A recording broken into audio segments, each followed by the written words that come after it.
Welcome to Breaking Banks. Soft landings are a topic of hot conversation these days. The go-go days where you can always raise another round are gone. The ecosystem is littered with companies with little product market fit, less revenue, and even less runway. Many of these are looking for a soft spot to land. Unfortunately, M&A is hard in the best of times, and many fintechs are now looking to banks as the potential exit into the promised land. In the first half of today's show, Jason Zaler, partner at Oliver Wyman, and I discuss their new report on bank-fintech M&A. In the second half, Robert Antoniades, general partner at Information Venture Partners, and I talk about 3 decades of venture cycles and M&A more broadly, including strategies for big banks, community banks, fintechs, and even VCs. So Frank Rotman wrote an amazing piece called Landing the Plane, which is we are in an environment where there are a lot of startups that were massively overfunded, many with maybe higher valuations and not business models that they could fully support, that are now looking to how do I land the plane? And a lot of this comes up with fintechs is, hey, banks should actually be acquiring these companies, right? And so, Jason, I want to start with right off the bat, like I'm pretty skeptical around that. You guys have the recent report around, bank fintech M&A, but I'm pretty skeptical. Like, why aren't we seeing more bank fintech M&A? Well, Jason, I think it's the right place to start because when you look at the top 50 US banks and the top 15 international banks in our report, and you turn the dial back 10 years, in that period, while there were thousands of M&A transactions, while there were hundreds of valuable bank acquisitions of other forms of businesses to grow or expand their franchise, there were only 94 examples of bank fintech M&A.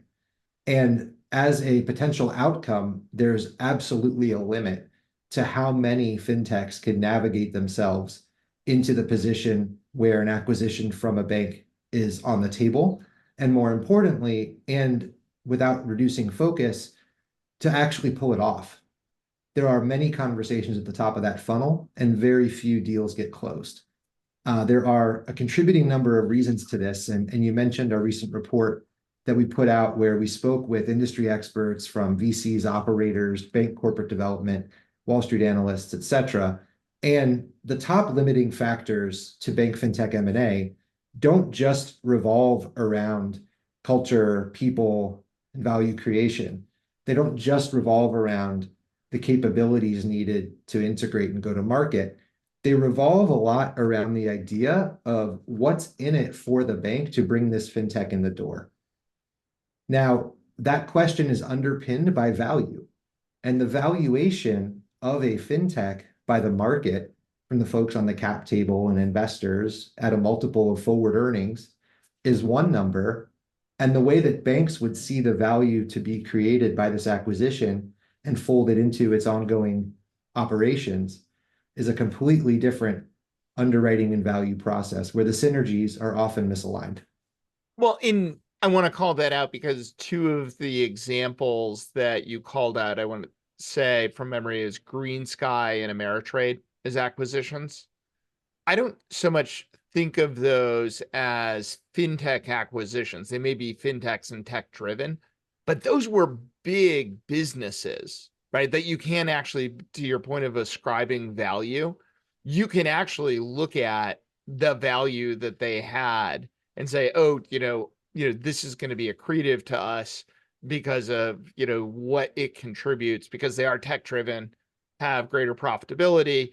It is going to do X, Y, or Z for us, either increasing distribution, increasing net profits, et cetera. You make a good point about the size of the company, and that's one of the surprising findings in this report. The earlier stage you get, the least likely you are to be considered for acquisition by a financial institution, especially a top 50 in the US or a top 15 internationally. I think that when you're unpacking some of the more noteworthy names, you get into deals that we didn't call out, as well as those that you mentioned.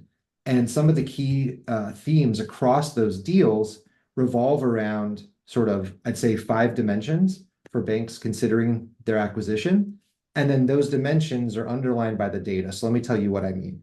So first, if a bank is looking at acquiring a fintech, our research showed that there's a sizable percentage of deals where there was a publicly announced partnership between the bank and that target prior to the deal being executed, which means that they're aligned on perhaps their tech and innovation discipline. Secondarily is digital capabilities. If there's not a digital capability synergy, are you acquiring a team? Are you buying a legacy piece, excuse me, a new piece of tech to underpin and replace a legacy piece of tech? Or is there some other digital capability the bank might want? There's distribution and scale, and I'll give examples with names on that one in a minute. There's value preservation, which we hit on a moment ago. And then lastly, and most importantly, from everyone we talk to, is the culture. There are just not many fintech operators who aspire to be long-term bank executives, and there are not many bank executives that can pivot into the role of taking over an acquired fintech business, bringing it into the culture of the organization and carrying it forward. And when you look at those factors together, what you are left with is roughly the 94 deals I mentioned, but only about 10 to 15% of them reaching various materiality thresholds. I know you mentioned some pieces that have been written recently. I saw one piece that said 250 million is a materially impactful bank fintech deal. We cut the number around 300 million, and only 13% of our deals hit that threshold, which means that these deals are being focused on areas where they can be easily tucked in. They may be point solutions. The integration is not across business lines. They're probably not going to be dilutive. And most importantly, many of these deals are not going to be impactful to the bank's overall financial performance and subsequent market performance from investors. There might be questions asked, but they're not going to be pushing the needle, which creates the safety needed for bank executives to feel comfortable to do the deals. Interesting, because, part of this is, why do something if it's not going to be material? But your point is, hey, if it's immaterial, that actually makes it safer to do some of these things, that it's about stacking Legos, not about, big building blocks that you're looking to pull together. I think Legos is one. I think you could also say Tetris. It's about saying, if you look at a bank like US Bank, which has made acquisitions in your backyard in Minneapolis, but also in the fintech space we both have been a part of for so long, where they're acquiring companies that serve growth segments for key priority business lines. So if you're going to want to serve veterinarians, you want to serve doctors, you want to serve lawyers and law practices in the small business banking space, perhaps you acquire someone in that space as they have. Or you want to provide better functionality for small business card. You don't want to build the controls yourself. You acquire a company that has those controls baked in. So there are Tetris pieces that can be pivoted around an existing proposition. Where we're seeing fewer bank fintech M&A deals is the creation of a net new category. So it can be to push further into a market. It can be to expand the perimeter, maybe to defend some of the perimeter, but it's probably not to build a net new strategy with a net new segment and a net new product in most cases. Well, what's interesting, if you go to the flip side, who's made big moves? I'd say the one that's most interesting to me is if you look at SoFi, right? In terms of big moves, acquiring what is it? First Galileo, then Technesis, then acquiring a bank, right? Like those were big moves. Each independent was a big play, right? Sure. Golden Pacific maybe not as large, financially, say, as Technesis or Galileo, but it gave them the charter, right? Like a new license. Do you think we're going to see the trend continue where it's a game of Tetris, or like a much bigger game a la SoFi, right? Because we're entering a new era, right? Well, yes, what you just shared is actually a great point that should be highlighted. While the paper looks at what you or I would traditionally call bank fintech M&A, and specifically the top 50 banks with charters, there's a huge category with a lot of exit potential for fintechs to sell to other enterprise technology companies, to other fintechs, and to non-bank financial institutions or players who wish to aspire to offer financial products. So to your question, yes, there's massive opportunity to unlock the bundling of, say, a new platform with a net new banking license that may have been acquired with the right regulatory oversight and bolting on products that are point solutions as standalones that can be brought together and layered under a really dynamic customer experience to serve a clientele. That's 100% probably a simpler case for a fintech to be acquired by an entity that has or pursues a bank license. Where it's harder is when you look at the bigger deals that we've covered in our report. You look at, my former colleagues at JP Morgan, where the big four acquisitions over the last 10 years with public valuations that are fintech acquisitions are WePay, Instamed, Nutmeg, and Global Shares. And they were the league table leader in the number of deals of that size. You drop down and you've got Morgan Stanley buying Solium and E-Trade, obviously building out its position in that space. And when you go further down the list, there are deals that have not been as well received by the market, that have been sort of held up as good at the time, but maybe not in the long run, whether those are companies that have been floated for spinoff or that have been written down by their acquirers. And that gives folks pause when you're running a business unit that's growing at 3 to 5% a year, your headcount's growing and you're a senior level manager. There isn't always an incentive to say, how do I push the needle of my business forward? Yeah. And Like, what we there's want a to show, good go enough ahead. case, right? There's That's a good right. enough case, which is how much credit do I get for doing better Mhm. versus how much do I get penalized if 4% becomes 3% because of a drag on earnings, right? Or That's integration 100% costs. right. That's 100% right. And the integrations, as you know, have a very long tail. And so that's why we've seen such a high level of partnership tie-up before acquisition. There's an interesting stat that we cited in our report from some recent research that people should know about, which is that for the first time, there was also a percentage outcome given to successful IPO of companies in the fintech space that partner with financial institutions pre-IPO. And the Yeah. success rate was much higher. And what that also gives you is insight to the fact that partnership between bank and fintech is not only a precursor to acquisition, it should be a mandatory state of being for every bank to be exploring. And I know you're passionate about that space, as am I.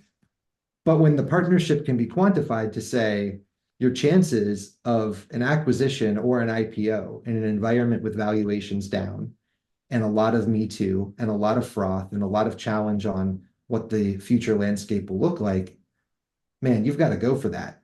And building those relationships between the bank and your fintech, or between your bank and the fintech communities, if you're the banker, is really paramount right now as the market evolves.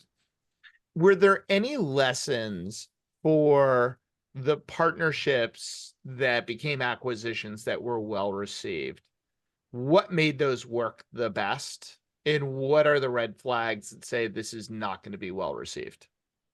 Yeah, it's a great question. And I think I've lived it on both sides now as a bank fintech partnerships and corp dev exec, and now advising clients on the same and wanting to see more and more of this. There's 3 steps in the playbook that make it easier to succeed than not.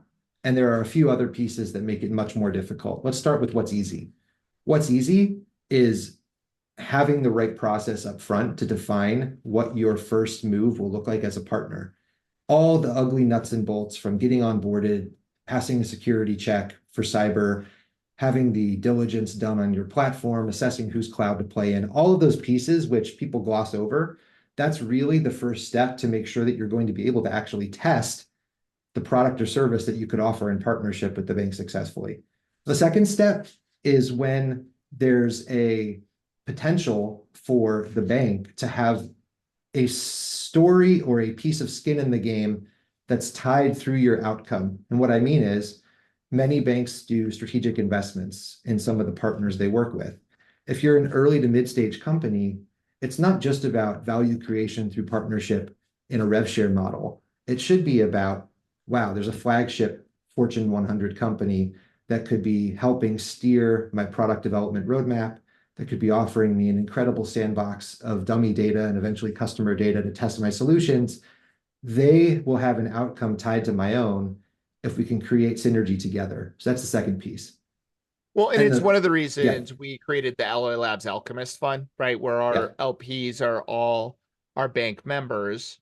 And it's different than other, banks as LP funds in that it is much more of a multi-tenant corporate venture capital fund for the reasons you described, right? Like we invest last, right? Yes. We look at Yes. partner and growth and how do we win together. And the investment's the last thing we do. And for many of the GSIB banks, especially, that's a similar approach where being in the room with the product team and with the founding team as they think through where to take their business is much more important than having a tiny position on the cap table. And if you can tie it to a future outcome where if we deploy you at scale inside our bank and your company grows in valuation because your success as a company is intertwined with our success, we're both going to win. Like that's a model that's really healthy. And the last piece there, which gets into how to make it successful on the partner side, is clear expectations of what would happen in a tie-up scenario. Is the culture one where the founders want to engage the bank post-acquisition if they were to be pursued for an acquisition? Or is it one where the founders are going to come in, make a smooth handoff, earn their cliff, and walk away? That's a question that gets a lot of potential acquisition talks tied up because there's a perception from the banks that thus and such founder won't ever conform to my banking culture and norms. And there's a perception from founders that I don't want to conform to those norms. And if that conversation, we heard this from multiple founders and execs, if they can have that up front and it's a win-win around a financial outcome for the product and the team, you can actually table a lot of the things that get folks distracted as they head down from the signing of the deal into the post-merger phase. So let's pull on that thread. What makes the most successful once you've decided to consummate? What do both sides need to focus on that is going to make them be successful as opposed to, have a land war in Asia sort of integration or the mythical unicorn synergies that never materialize? Yeah, definitely. I think there's the first lens is a practical lens. Right now, there are many fintech products that are masquerading as companies. Amen. And right now, there are many bank partnership and corp dev teams that are really looking for specific use cases to help one or multiple parts of the business. So if you take that together, what you've got is a buyer and a seller that need specific capabilities to move forward a business goal, not so much two separate warring factions or corporate cultures or iconoclasts versus the staid bureaucracy. It's really two complementary atoms coming together, if done right. And there's four key components there. First, I hit on a moment ago, what is the integration strategy? If we tie up, what does the future state look like? While we're negotiating and deploying, who's going to govern this? And typically that has to be partially the existing company, tech, business, and product teams, and partially some folks from the company that's being acquired who really know it well and are incented to do a good job through their comp and exit plans to get you fully across the line. The last is who's the integration team going to be?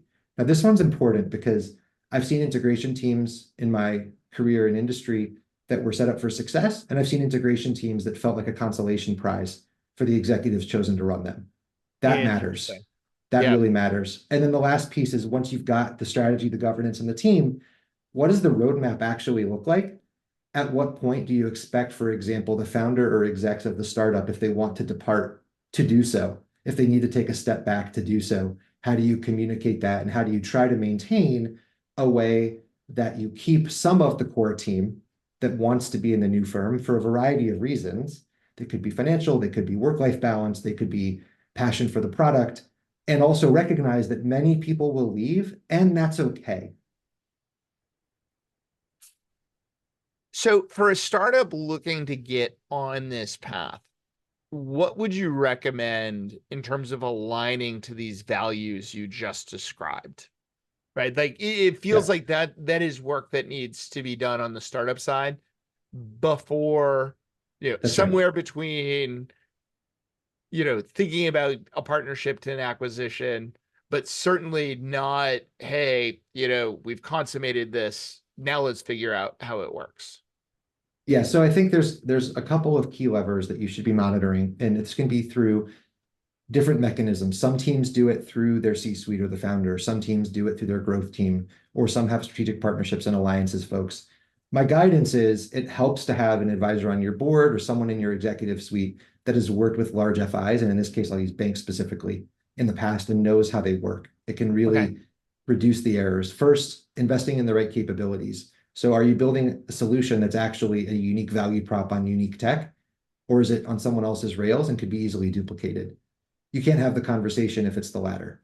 The second one is if you have a narrow go-to-market as a startup or a fintech, you might box yourself out from some of the acquirers that you would want to talk to. However, point solutions, as we just hit on, are a huge piece of why these deals happen. So identifying the market sizing and opportunity for one of many of your products, or to narrow your focus down to one or two key go-to-market approaches is huge, instead of trying to be too many things to too many potential customers. Yeah, well, The and it third, feels like too often that too many things to too many customers feels like a shotgun. I'm gonna hit something yes, if I do this, but it actually yes. works against you. I think that for all of the Twitter and LinkedIn thought pieces on focus, many, I'm sure myself and yourself included, still struggle from time to time to narrow the aperture and keep ourselves locked in. But when you're building a product that could be acquired, that is the ball game. You get to target selection. Maybe you shouldn't waste your time trying to sell into the top 4 banks in this country because the process is too cumbersome. They already have similar Yeah. capabilities, but you look at the regionals and the super regionals and the credit unions and the community banks, and there's a way to go to market there. And then the other pieces that are sort of important that we haven't touched on, we talked about the process to a deal, and we talked about integration, but being aware of the regulatory landscape, I don't have to tell you, Jason, every other podcast, every other thought piece is a new development on emerging regulation or companies that are tripping regulation that maybe should exist. And so being aware of the environment and how you're building, and building in a Yeah. bank safe or bank compliant way, can really knock down some of the obstacles to a deal. Yeah. So if you're a bank beginning to think through this, the flip side here, where do you think a bank really needs to get their house in order to make an acquisition make sense?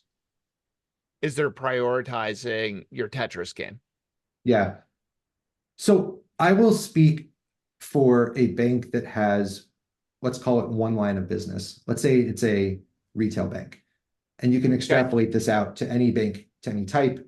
But in many institutions, there are different teams in each line of business that are looking at acquisition. Let's just pretend we're a retail-only bank.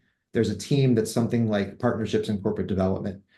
The 3 enabling factors to make that team sing are the following. Number 1, working hand in hand with the triumvirate of business, product, and technology to understand the problems that cannot be solved through internal build that help defend your place in the market or expand your moat or competitive advantage.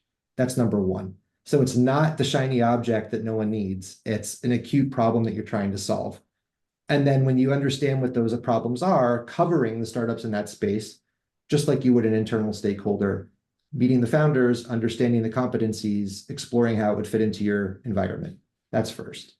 Second is when you've engaged the stakeholders internally and have decided that between build, partner, and acquire, you're going to explore the acquire route, you want to be looking at companies that have not only been exposed to you in the past, that you may be familiar with, but also to have a challenger perspective on board that has not seen those companies, that might not have those biases, to tear into some of the assumptions you make as a practitioner in the space. That's really important, to have a challenger or a bar raiser on the thinking behind engaging for a deal.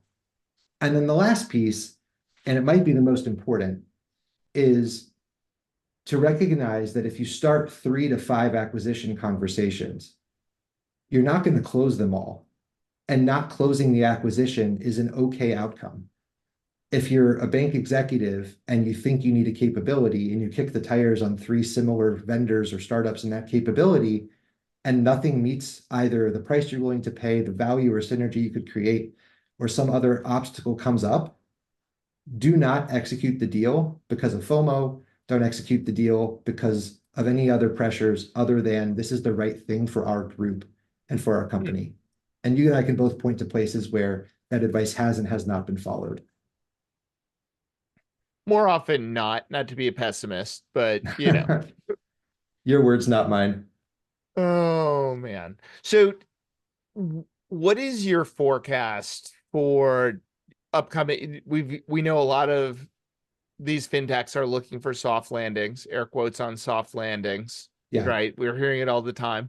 And please, if you're a startup out there that does, AI underwriting for unsecured consumer in underserved markets, please do not send me your deal. We're not interested. Not the soft Again, your landing we're words, not looking mine. for, right? Yeah. Um, the question I have though is the outlook for M&A. Do you think we're going Yeah. to see more bigger deals? Are we going to see a flurry of activity around the Tetris? Or Mhm. is it going to be like Tetris played on Game Boy, Yeah. not mass, right? Yeah. So there are different directions this scenario can go. When you look purely at the banks, the biggest issue, and we haven't said it explicitly in this call, we've hinted at it in this podcast, is that there's a bid-ask spread in the market right now, Yes. where banks are not valuing potential targets anywhere close to the ballpark those targets, and more importantly, their investors are valuing themselves. So until there is a break in that logjam, I equate it to being at a wedding and the music has started and there's no one on the dance floor. Yeah. There are deals on the sidelines that are not being transacted on Yeah. because the parties are too far apart. I can't predict who will blink first, but I do think that banks have a lot more dry powder and a lot more time in market and a lot more of a sustainable competitive advantage to wait it out and Well, see what let's happens. also just call it out. They have profitability. Yes, they have In most profitability. cases, the target does not. Well, that there's profitability, there's scale, there's nice to have versus need to have, and there's also some skepticism. When we released the report, we heard from a lot of friends in fintech that said, this is great. No one's looked back 10 years and actually put the pieces together. But this confirms that there haven't been that many bank fintech deals. And our friends in banking said, this confirms the reason there haven't been many deals is because the companies are overpriced, the technology is Yeah. not as mature as they say, and they're bad integration fits. And our job is not to say there should be X more deals or X fewer deals. It's to say, we have considerations that both sides should think about in order to have successful dialogue about how they could tie up. Yeah. And if that can be followed, we think there's opportunity out there. The alternative for banks, for the big players, is to do nothing and keep doing what they're doing. For the small players, it's to risk being subsumed by the bigger players. And for the communities and regionals, it's the need to work with folks like Alloy to find paths to access technology that keeps their customers who are focused on that in-person relationship-based banking around in a more digital world. I love that. All right, final hot take. Okay. If you were advising, pick your size of bank, what Mhm. is the craziest acquisition idea that you would give them that you think would give outsized returns, but does not fit into their normal risk tolerance?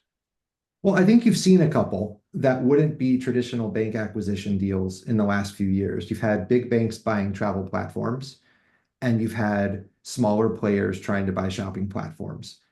I would suggest that the acquisition play is along the following lines. It's to figure out, similar to what Chase is doing with connected commerce, Yep. or what's happening in Asia with everyone being a super app. If you accept that you can't build a true super app because you don't own the phone or the communication platform if you're a bank, how do you build the right bundle to serve someone's daily needs in their personal or business life? How do you use APIs and embedded finance to make it easier for Jason to run his business? How do you make it easier for Jason to take his family on vacation, to do the shopping, to budget and forecast, and most importantly, to go to bed with a clear conscience? I think that's still a ball game that cannot be built organically. Many are trying, and inorganic growth that helps solve that value prop for consumers, small businesses, and even getting into the middle market sector of commercial banking has a lot of wood to chop, and there's a lot of meat there. Well, I think you nailed an important point. Well, two important points, right? I think you've heard me describe what we call our investment strategy as the edge of money. Banks are used to being the Mhm. center of money, right? Yeah. Deposits flowing in, loans flowing out, Mhm. hopefully repayments flowing back in, transfer payments. But that actually is solving, a minute problem for consumers and businesses. They're trying to solve something bigger, Yeah. right? Yeah. And one of the things you said that I think is really important to underscore is you're not going to get to the edge of money doing it organically because banks are too risk averse and you're going to get there too slowly. You need a risk transference that someone outside of you needs to go do those things, whether it's connected commerce or getting into travel, right? Like you want to see they've succeeded and then Yeah. pull those things in, not try and grow it from seed. I think that's a key. And the last thing that I'd say that I hope that listeners will take away is that there will be, in my mind, I think in your mind and many of the other market watchers' minds, a consolidation in this market. It's coming. And the options are going to be, in a few edge cases, very successful public exits. In more cases, acquisitions from sponsors and private capital. In other cases, M&A. And there's a giant bulk of these startups that we're fans of who might not make it through. Well, I was going to And say, like, the biggest consolidation to me is going to be yeah, the did not succeed, that's right. hard landing, not That's soft. right. And look, there's going to be a hard landing, and that's what the market would demand. But if you're in a company where the tech is actually differentiated and going it alone hasn't worked, it's also a really good moment to pivot and lean into some of these conversations we just talked about. Yeah, absolutely. I think that's a great place to end. If people want to get a copy of the study or reach out to you, where can they find that? Definitely. So the Bank FinTech M&A report is on oliverwyman.com. You can find me on LinkedIn, Twitter, or at my very public firm email address, which you can also find on the Oliver Wyman website. Thanks for having me today. This show is brought to you by Alloy Labs. As much as we love talking on the show, we believe that action is more valuable than talk. Alloy Labs is the industry leader in helping fearless bankers drive exponential growth through collaboration, exclusive partnerships, and powerful network effects that give them an unfair advantage. Learn more at alloylabs.com. Alloy Labs, banking unbound. Rob, excited to have your perspective here, not just as a longtime investor through multiple cycles, but you've not only worked at a bank, you worked at three different banks. So who better to talk about the topic of bank and fintech M&A than someone who has had a foot in either pond?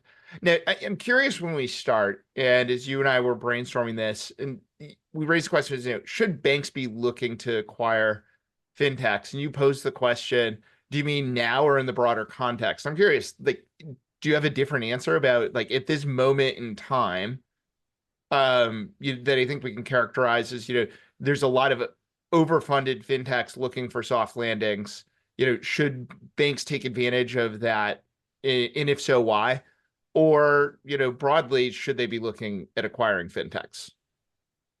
Yeah, and I think those are two different questions. And I think you're right that there are far too many fintechs around and today. There's too many have been funded, not enough have gotten traction, and very few are critical mass. So if you are a bottom feeder, if you think if you're valuation driven, this is the right time to buy. But I don't believe that that's the right strategy for banks. For PE shops that are using some of their portfolio companies as consolidation platforms, buying on the cheap it makes a lot of sense, and that's a business model you can pursue. But for banks, I think it's different.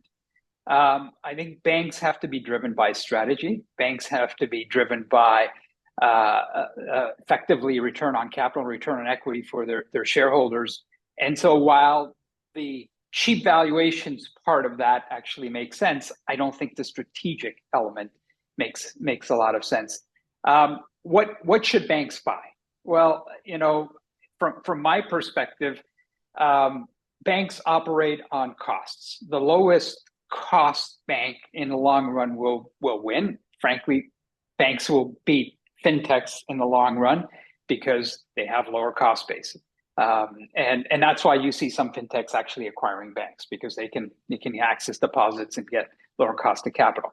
But so if you go back to the premise, what drives lower costs? It's critical mass. And so if you have a payments business in a bank and you see an opportunity to do a small tuck-in that gives you more critical mass, that makes a lot of sense. If you are a bank that wants to be in the payment business but isn't, then you have to go out and do a major acquisition and create that new line of business within the bank. And to me, those are not value plays. That is not a value play. If you are not in a business that you want to be in, that's a strategic acquisition. You have to go and look at the entire landscape, understand who the best fit is. In fact, you might be working with them already. You might have come to the conclusion that you need to be in this business because you've partnered with somebody and it's working extremely well. Those transactions. Can I pause you right there for a second, though? Part of what you described, though, that is the acquisition really of a business, right? Like a real business, a sustainable business that you should be able to value based on multiples. Is it accretive? You know, like you're doing it for finance or you're doing it strategically, as you said, but you're really buying a real business. Is that a correct interpretation? You are buying a business that you intend to build into a real business, but it could already be a real business, correct? Okay. Yeah. Okay. Continue. Sorry. Yeah. No, I don't think you dip your toe in the small, using the same example, payments business. You want something that has critical mass if you're gonna get into the business. So anyways, if it's strategic, those considerations are very different than what we're seeing as per the soft landing comment that you made. Soft landing is trying to find a home for an underutilized asset, and as VCs, we have probably invested in too many of them. So I think about the discipline that's required by banks, and that's probably why we don't see banks buying a lot of fintechs, because they have to be driven by strategy, which is dictated by the board and the senior management team. It is driven by the current environment. As an example, I think the world is different pre and post SVB. What's a priority for a financial institution, a bank, probably is different. How they think about their business has changed. Things like COVID have changed the business. I think about the acceleration of digital payments through COVID, and I think of the lesser importance of branches. Banks, unfortunately, unlike fintechs, have to be omni-channel. They have to serve a customer, whether it's the 88-year-old retiree or the 18-year-old high school graduate. And so, their strategic considerations are different than a single product fintech that faces a certain segment of the consumer market. So again, you got to go back to the strategy of the bank. What's driving it? How important is it? And can we do something there? And that's what drives the M&A activity. What do you make of, some of the argument is you're doing it for an acqui-hire or a piece of technology that hasn't necessarily proven it has product market fit because it hasn't been able to scale? If it is core to your strategy, I like those acquisitions. We know that acqui-hires in general are difficult because of the retention challenges, and an acqui-hire of a small technology company into a large bank is very difficult because the cultural differences between them. I like those types of acquisitions, but I don't consider those to be strategic. They're more tactical in the sense that you're filling a small product gap that you might have as an organization. And I think that's great. But when I think of M&A and I think of JP Morgan and I think about Citi and large banks around the world, that's in the noise. Those transactions don't really have an impact to the bottom line of the organization. Now, what about at this point in time too? Not only are we, I think, at an inflection point for fintechs, where an inflection point is, you alluded to for banks. where the very nature of banking has changed. I think we'll never go back to a zero interest rate environment. SVB taught a lot of lessons. COVID taught a lot of lessons because even that 80-year-old has figured out she can deposit a check without going to the branch during COVID. Are we at an inflection point that even smaller banks should be thinking about acqui-hires to say, I need to remake the nature of the bank and the people I employ here, and doing it one by one may actually be difficult because from a cultural point of view that you had just described, you bring in ones and twos and the antibodies come out and you have rejection, right? And the individual is pushed out. But if I bring a team in mass, can I insulate them, in a way? Yeah, I think smaller banks need to specialize in something. They need to differentiate themselves among the thousands of banks out there. And so that's probably going to be by geographic or industry kind of limits. And I think those are great. But when you look at the greater picture, banks are consolidating, right? We are seeing larger banks buy smaller banks. We are seeing smaller banks combine for synergies, back office synergies, and other synergies. And I think this is going back to the comment of lower operating costs. Banks probably spend more time looking at competitors to acquire than technologies. Smaller financial institutions, like you said, have to do something, acqui-hires or other, but it's really about what market are you serving and how are you differentiated, and does technology make a difference there? And if it does, what should we go and buy to help us? That also makes them more attractive as a business to the larger banks. Because when we go back to the comment that I made, a larger bank may want to get into a new business. Well, if you are the best in car finance or construction loans, well, wait a minute. There's an opportunity for you to end up being acquired by a larger bank that wants to be in that business. That is such an important point that historically in bank M&A, you were buying a lot of times geography, right? Like I wanted your geographic footprint to round out like my giant map of risk, right? Like the old risk game is I need to get enough armies, enough countries, but they largely are adjacent to each other. Now that the branch is less important, you actually need to acquire for strategic value. That is not that geography, which probably means I'm not acquiring you for your people, not acquiring you for your branch, certainly not acquiring you for your core contract.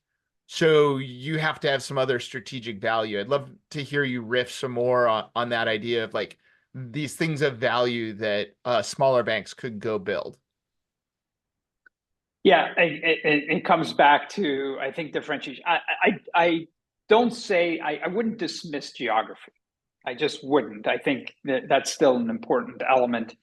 But I think the product specialization is really, really, really important. So I think about how to build a financial institution. It's looking at the capital base that you have and how it's best deployed. And so you have to pick a lane for a small institution. I think payments, as an example, is a wonderful lane. Critical mass dependent, but it's also it can be regional, but it can be national, it can be international. You could specialize in particular verticals. That to me feels like it's an interesting business model. You have the opportunity to go and acquire PayFacs. You have the opportunity to go acquire vertical payments companies to consolidate. There are things that you can do as an example. This is an example, but that's the type of thinking that I would wish that these smaller banks would embark on.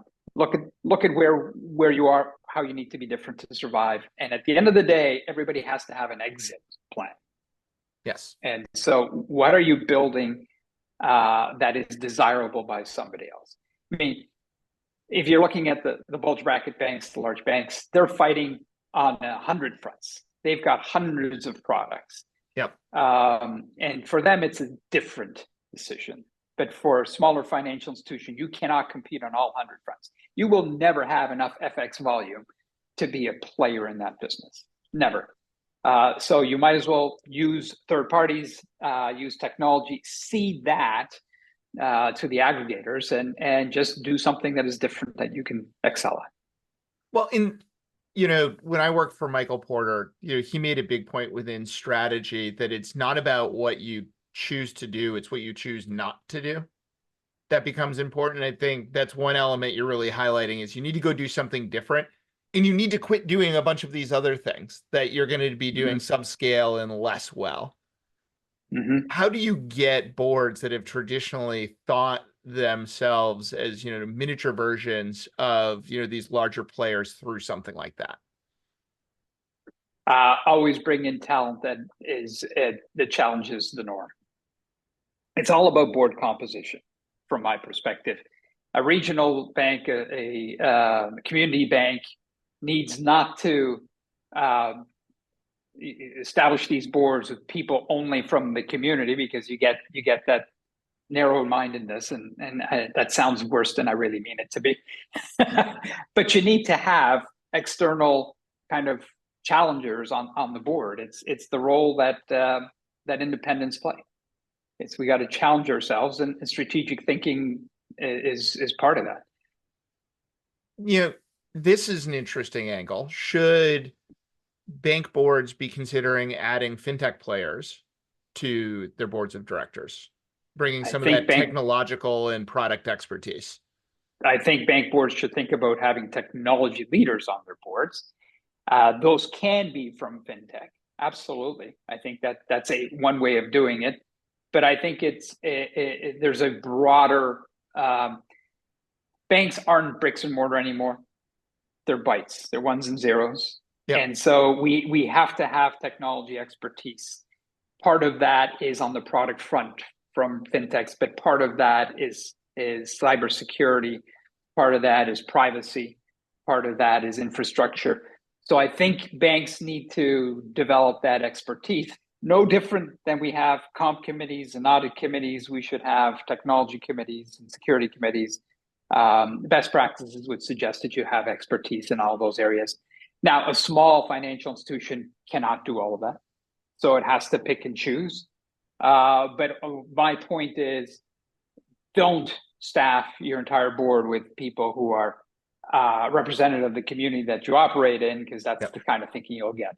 You need to bring in outsiders who have a different perspective, and it might be a functional area of difference, bringing in technology or strategy people, or it could be just a different experience set within financial services. So because they're all competing. Picking and choosing, want to transition a little bit to the investment and the fintech side. And you'd previously mentioned, hey, we've all, as an industry, overfunded a bunch of these startups, right? So now we have portfolios that, many probably raised too much money at too high of a price that may or may not find a soft landing. But there's a tension, which is we still need to keep investing. How are you guys working through that? Well, so it's true. We have to keep investing. That's what we're paid to do. And I think there's two forms. One is to take a look at the existing portfolios and identify the ones that have the best prospects, and continue to support those, understanding that it always takes longer and costs more money to build startups, whether fintech or in other areas.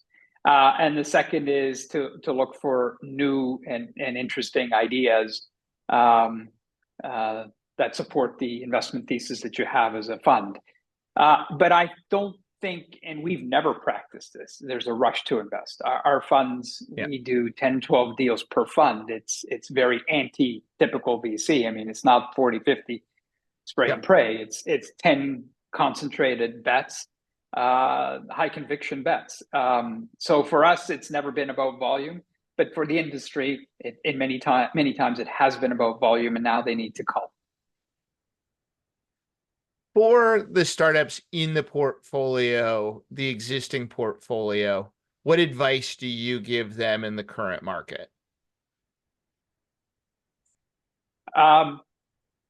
So if you're selling into banks and financial institutions, the most important advice I can give you is that long sales cycles have become longer. There is no urgency to make decisions in this environment.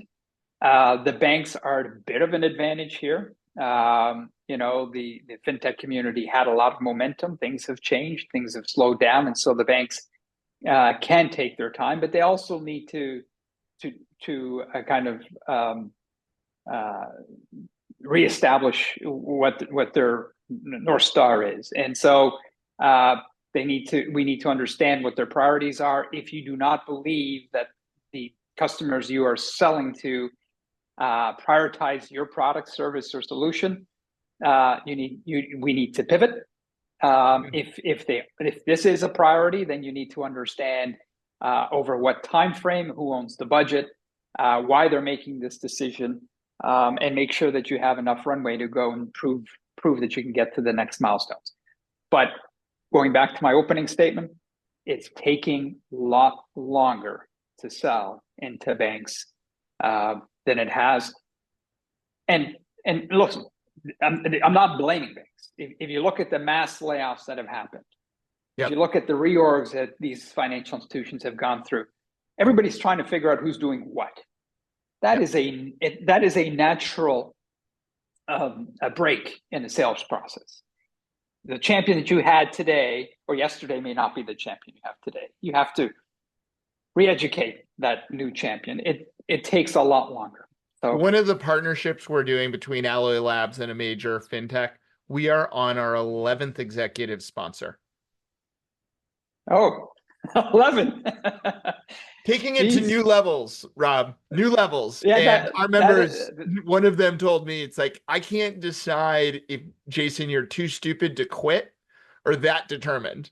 And I, day in and day out, don't know which of those I am. But it does also. So you've lived it. You understand exactly what I'm saying. It's frustrating. It's incredibly frustrating for the entrepreneurs and the teams, and it's equally frustrating for us. But we have to deal with it. There's no way around it. So I feel like this advice, really applies to your new investments and the existing portfolio. Yeah. And I can't help but think like there's an underpinning lesson in this, which is you can't overscale your business. Just as we talked about efficiency is important for the banks. Efficiency is if your new investment not having the pressure to spend, as well as, hey, if you've overspent, you really do need to figure out how do you keep trimming down. Do you have advice for like startups that are getting going or recently funded? How do you think about like that pace of scaling up and the right metrics that tell you it's time to scale up? First of all, new startups, especially with first-time entrepreneurs, don't believe it.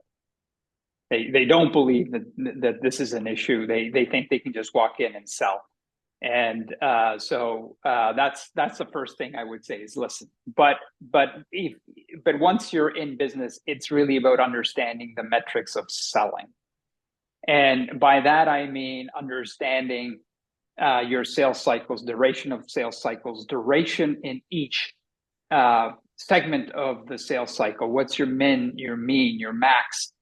Understand when you're offside. And because what you're trying to do is, and you know this as well as anyone else, Jason, is repeatable sales cycles, repeatability. And this is data driven. If you have a big enough funnel, this becomes a statistical exercise. With your first customer, there isn't enough data and you're learning.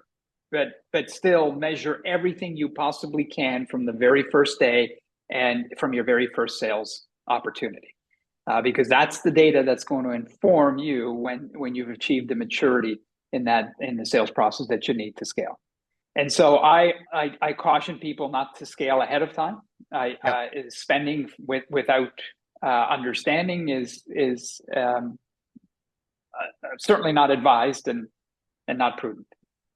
I hesitate to say this, 25 years in the investment and entrepreneurship business now, I don't know that I've ever heard an entrepreneur say, boy, I wish we had scaled staff and expenses more quickly, versus the number of times you hear, boy, I wish we had that money back or we hadn't scaled that fast. You've been at it longer than I have.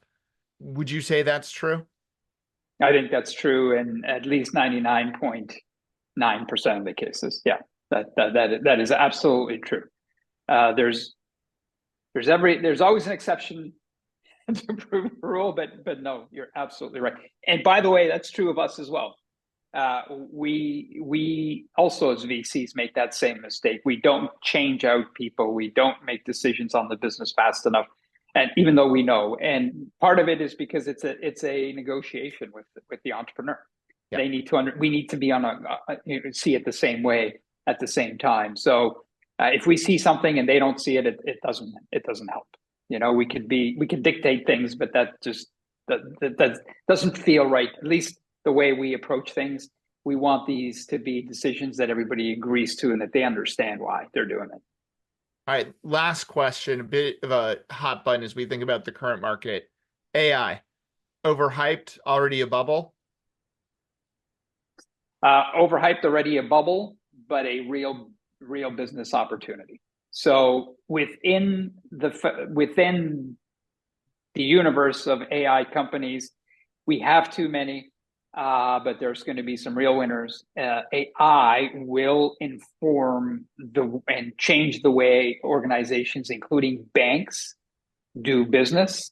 And in banks, it may start internally first before it's customer facing, specifically Gen AI. But if you think about all the processes that banks have, AI models can be built to simplify those, to automate those. It's about workflow. It's about document management. All those things can be improved with the use of AI. So I love it. It's here to stay. It doesn't mean we haven't invested as an industry, invested in too many of these companies, but so be it. That's just the way venture works. Love it. Rob, thanks for sharing your insight, both as a banker and as an investor. Very sage advice for the big banks, the small banks, and the fintechs out there. Thanks, Jason. Anytime. Appreciate it. That's it for this week. If you like the show, make sure to give us a 5-star rating on your favorite podcast platform, or share it with a friend, or share it on social media. We'll see you again next week with more Breaking Banks.